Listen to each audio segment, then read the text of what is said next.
In Yakutia, sound freezes. The air doesn't vibrate, it shatters.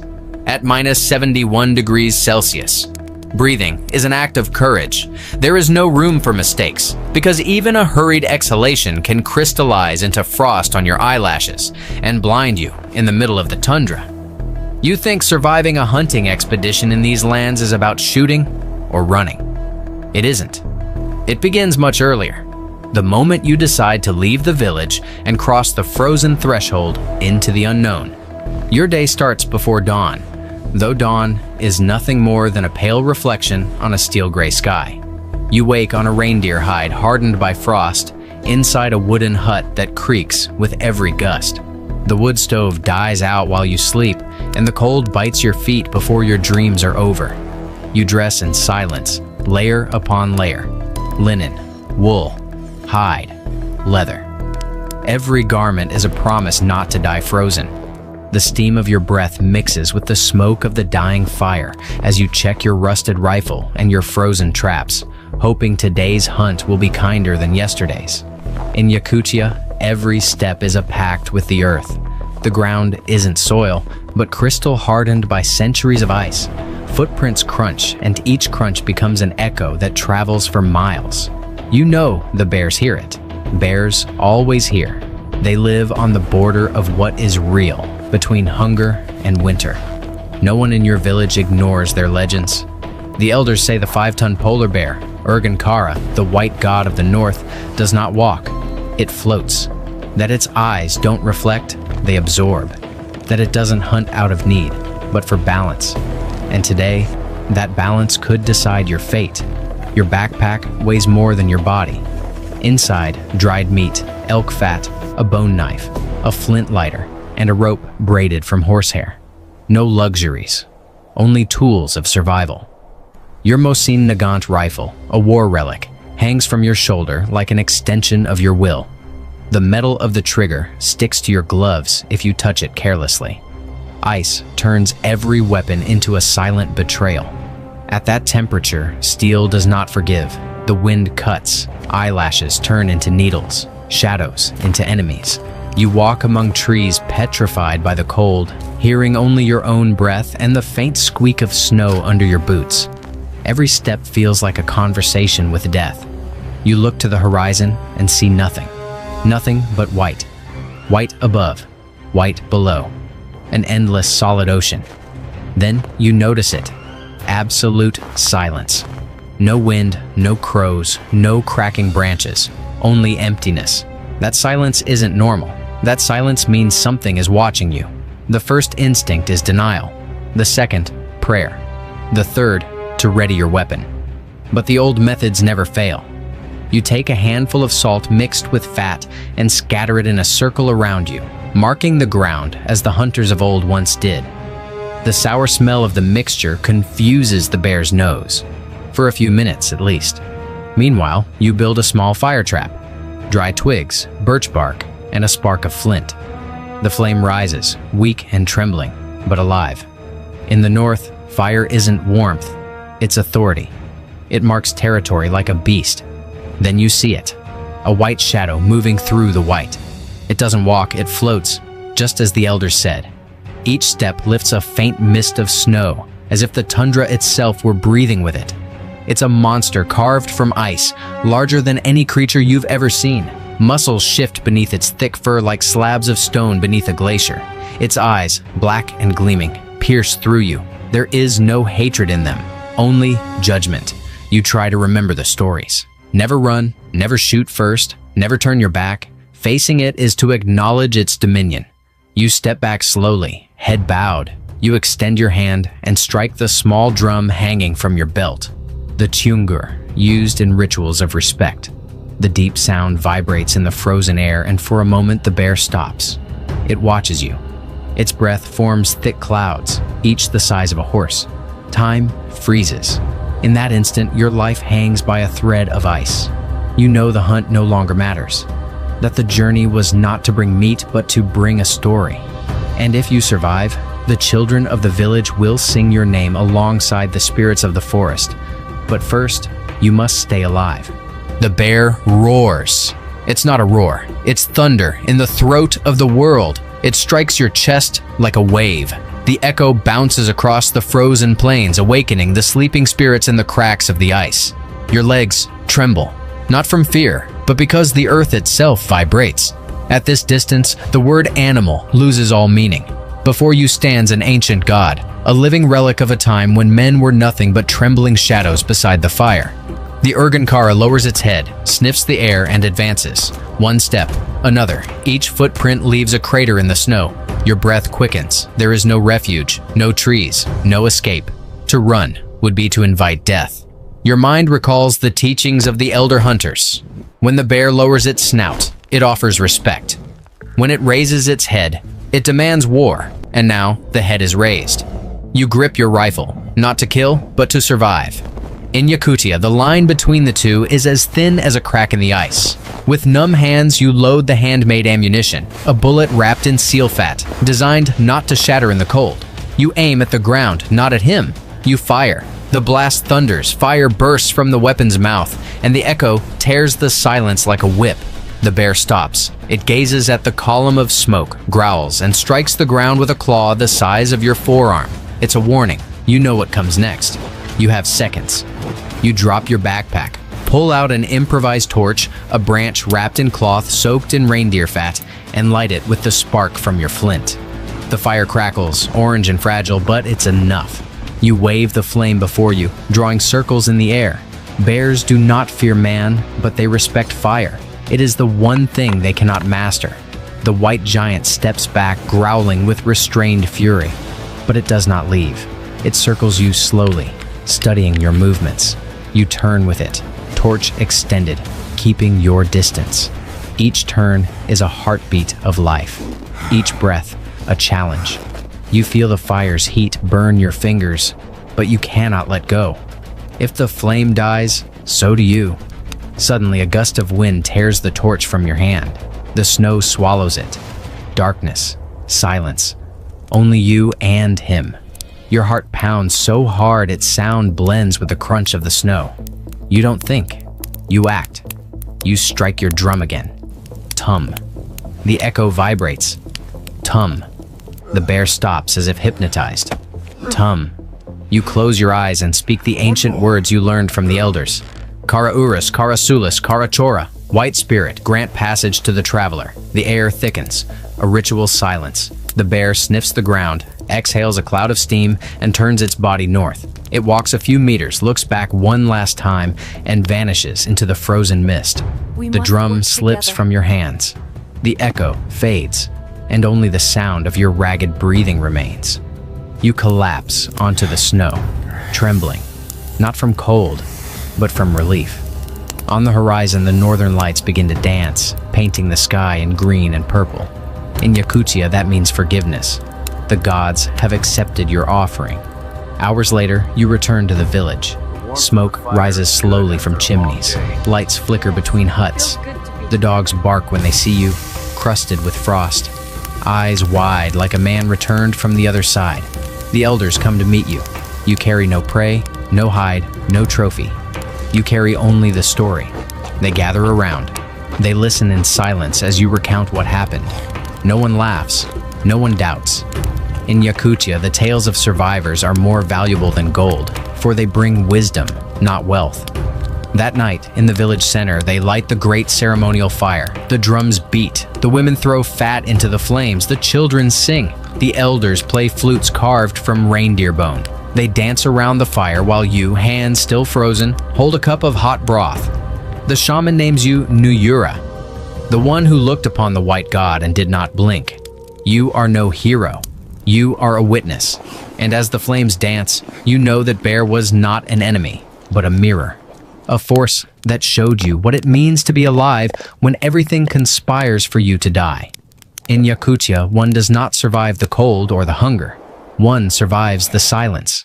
And you, for one more night, have learned to listen.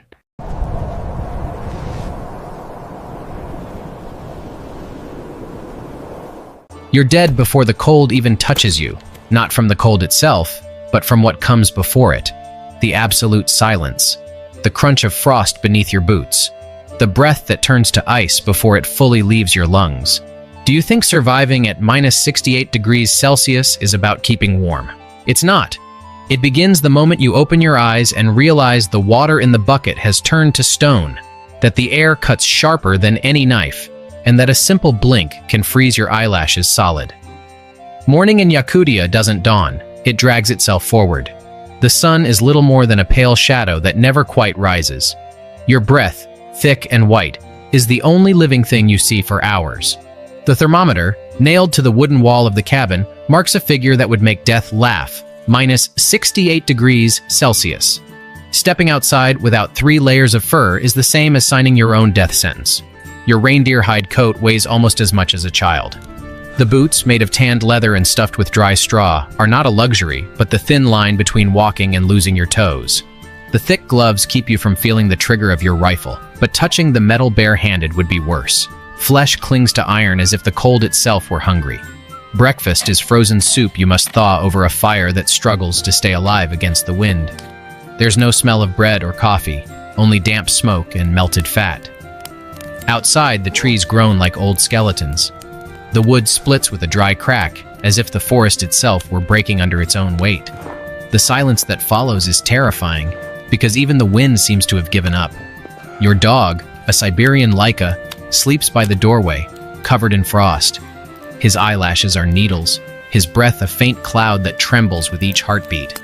He knows what's coming too. Today's hunt is not for sport. Today, it's for survival. The rumor came days ago. A colossal bear, taller than any man, heavier than a cart full of firewood, had been seen near the Lena River. It had torn apart a storehouse, stolen dried meat, and raided barrels of fish. The elders called it Medved Bogatyr, the bear of the gods, a shadow that appears only when the land itself teeters on the edge of hunger. Some saw it as a sign, others as a threat. But in Siberia, faith and hunger do not contradict each other. They intertwine. You join the hunters from the village. 6 men, weathered and silent, wrapped in furs that barely reveal their faces. None smile. In these temperatures, even laughter freezes. Each carries a rifle, a rope, and a knife, longer than his forearm. The bullets are counted. There will be no second chances.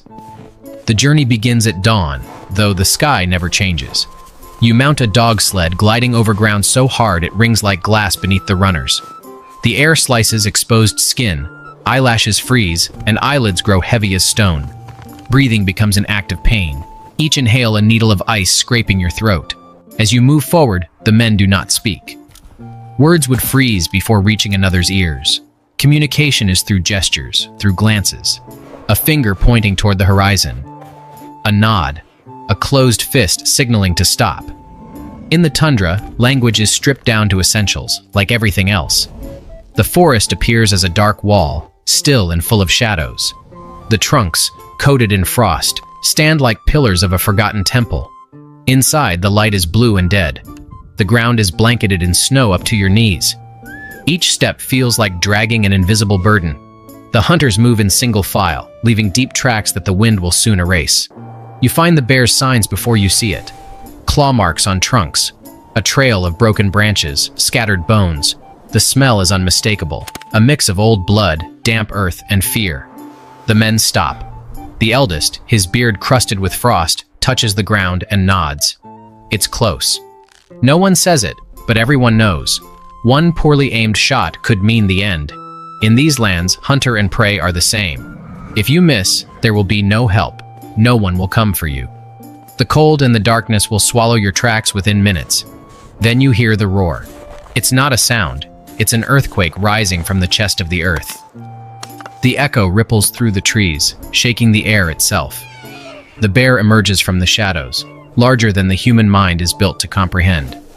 Its fur is black as the polar night. Its breath sends up pillars of vapor, and its eyes gleam with a primitive, ancient intelligence, as if it remembers a time when man still crawled upon the snow. Each hunter raises his weapon. Hearts pound so loudly they threaten to shatter the silence. The wind blows one last time, scattering snowflakes that swirl like ashes. There is no room for error. The giant stands before you, and the cold, which until now had been your enemy, becomes your witness. The first shot cracks the air. The echo hammers the trees like a drum. The bear rears onto its hind legs, its shadow swallowing the clearing. And then, the fight begins. The first shot shakes the air like thunder. The bullet buries itself in the bear's shoulder, but it doesn't stop him. It only enrages him. The roar he unleashes is an ancient lament, a blend of pain and fury that chills the bone. The hunters do not run. In Siberia, fleeing only delays death. The giant charges. The ground trembles under his weight. Snow flies in every direction like foam from a frozen sea. Two men fire almost at the same time, the sharp crack of their rifles blending with the howl of the wind. A cloud of gun smoke dissolves into the icy air, but the bear keeps coming. The youngest hunter stumbles on a frost-covered root and falls. His rifle sinks into the snow. The beast reaches him in 2 strides. The man's eyes widen as the creature rises over him. Then the old hunter, the one with the frost beard, steps forward. He doesn't shout. He doesn't hesitate. He fires point blank. The shot tears through the bear's chest, a dull explosion followed by a roar that splits the forest in 2. The animal staggers, swipes at the air with its claws, and collapses sideways, raising a white cloud that engulfs them all. Silence returns, but it's not the same. It's a different silence, heavy, filled with ragged breaths and hearts beating too fast. No one celebrates. In Siberia, victory brings no joy, only relief. The young hunter rises, his face covered in snow and fear. He stares at the fallen giant. He has never seen anything so immense. The body looks like a mountain. The bear's head is nearly the size of a barrel. Its claws, curved and dark, could split a tree in 2. Warm blood contrasts with the snow, forming red threads that freeze before touching the ground. No one speaks for several minutes. The men approach slowly, as if it were a spirit that hasn't yet left its body. The old man touches the animal's forehead and murmurs something softly. A prayer. A thank you. In these lands, killing is no feat. It is a pact with life and death. The work begins. Hands clumsy from the cold must move with precision. The knife cuts through the thick hide. White, dense fat gathers beneath the blade. Steam rises from the still warm body in thin columns, like the soul escaping. The air fills with the metallic scent of blood, the crackle of tendons, the rasp of skin. No one complains. They all know what this means. 50 families will eat for weeks. Every piece of meat will be salted and hung in the freezing air. The fat will be melted into oil. The bones will be turned into tools, the claws into talismans, and the hide, thick as history itself, will cover the cabin floors. Nothing is wasted. Nothing is forgotten. The sun, or what's left of it, begins to fade on the horizon. The cold returns with night, sharper, deeper. The men load the sleds with meat wrapped in cloth. The dogs pant, tongues coated in frost. Faces are red, eyelashes stiff, fingers numb. But there is a light in their eyes that wasn't there at dawn. The return is slow. The wind blows from the north, lifting swirls of snow that erase their tracks. The tundra seems infinite, a white ocean without direction or time. The men move guided by instinct, by the memory of the path, and by the distant smoke marking home. When the village sees them emerge through the blizzard, children run to meet them. The elders bow, the women come out with torches, the dogs bark. The hunters lower the sleds. The news spreads without words. They did it. That night, the bonfires burn higher than ever. Pots boil, filled with meat. The scent fills the cabins, hands warm. Laughter returns. The drums beat slowly, marking the rhythm of gratitude. There is no feast in Siberia without respect. Before eating, the elders rise and speak the words the wind repeats among the trees. We eat from its strength. We live by its death. May its spirit walk with us in the snow. On the walls of the houses, shadows dance with the firelight. Outside, the forest watches in silence. The cold does not forgive, but tonight it claims no lives. This time, the tundra has allowed a breath. And as the smoke drifts toward the star-filled sky, you know this was not just a day of hunting. It was a battle against the impossible, a test of endurance, a pact with nature. The greatest bear ever hunted in Siberia was not merely a tale of survival. It was a reminder. In these lands, life belongs to those who can hear the silence, who understand that even the strongest can fall, and that in every frozen breath, death and gratitude walk side by side.